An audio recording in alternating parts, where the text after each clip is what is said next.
Welcome. Whether you're just starting out or you've been playing for years, there are always things you wish you knew sooner in Football Manager. Today, I'm gonna share with you 7 things that I wish I knew when I started playing the game. Number 1, this is something I wish I had known sooner in my Football Manager journey. Squad morale is crucial. I'm not exaggerating. It can be the difference between a winning streak and a slump in form. A happy squad performs better on the pitch, while a squad with low morale will struggle no matter how good your tactics are. Make sure you're keeping an eye on players' individual happiness, resolving conflicts, and of course giving the feedback they need and deserve. Team talks and one-on-one chats can help, but here's the main thing: managing playtime. It is the most important aspect, so stop promising players playing time you will not be able to deliver. We all do that. This is a hidden feature. Instead of receiving just a written report, you can actually have your scouts send you highlights of all the players you are scouting.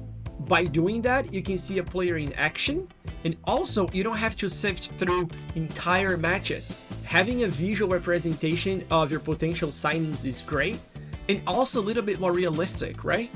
To make the most of this, ask your scout to watch a player for a few matches. Once the scout is finished with his assignment, you can go to Scout Report and click on View Highlight Package. By the way, do you use these reports? It took me a while to find out that they actually existed. Another thing that blew my mind when I found out: you can actually add or remove leagues during a save. This is a game changer, especially in those long-term saves like Journeyman. You can add leagues, explore other parts of the world, and make the game more exciting. It's also great if you are playing a save and you've been playing it for years and the game starts to get very slow. Just remove some leagues and make the game faster. To do that, it's quite simple. Just go here to add remove leagues. It's an option in the game settings. And then here you can add or remove leagues. Notice that it doesn't take effect automatically, but it shows the dates when you should expect the change to happen. It also shows whether your computer will be faster or slower based on the changes you've made. Now let's talk about buying and selling clauses. In my opinion, it's a feature that's sort of hidden in the game. It's sort of hard to see it.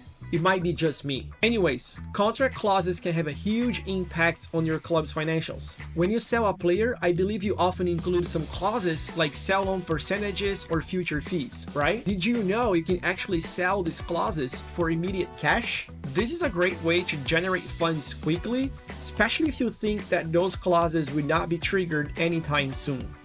To manage this, go to Transfers tab, look for clauses, and decide whether it's worth buying or selling.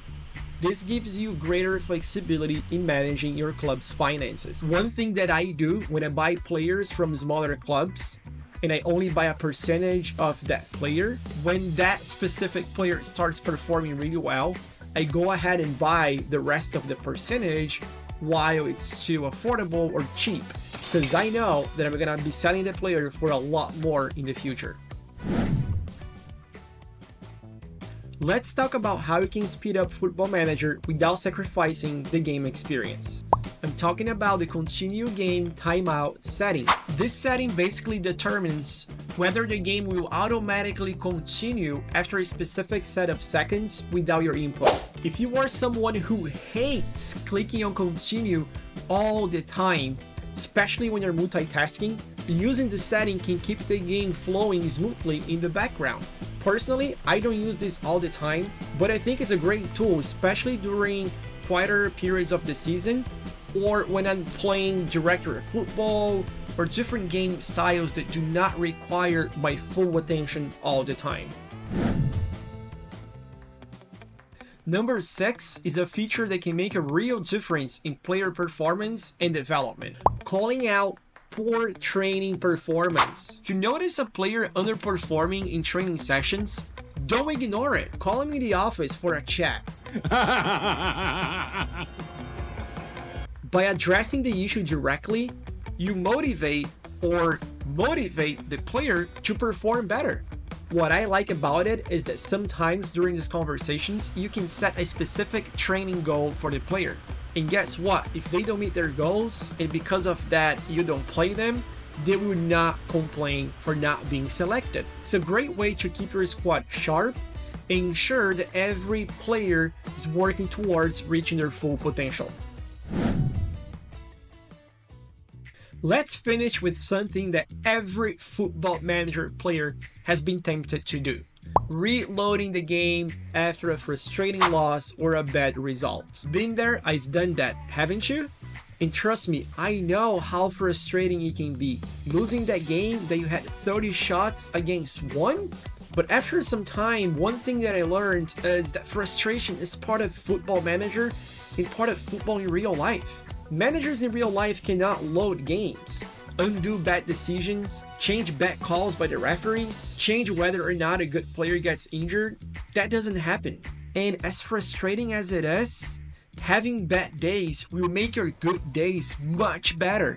Those tough moments, those nights you can't sleep because of Football Manager, can lead to the most memorable successes and comebacks. So resist the urge to quit and reload. Play through the frustration and see where that takes you, alright? Those are my 7 game-changing tips for Football Manager. They might seem simple, but getting them right can make a huge difference in your game. What about you? What are things you wish you knew sooner? Drop your thoughts in the comments below and don't forget to like and subscribe to this new channel. Thank you very much. Until next time.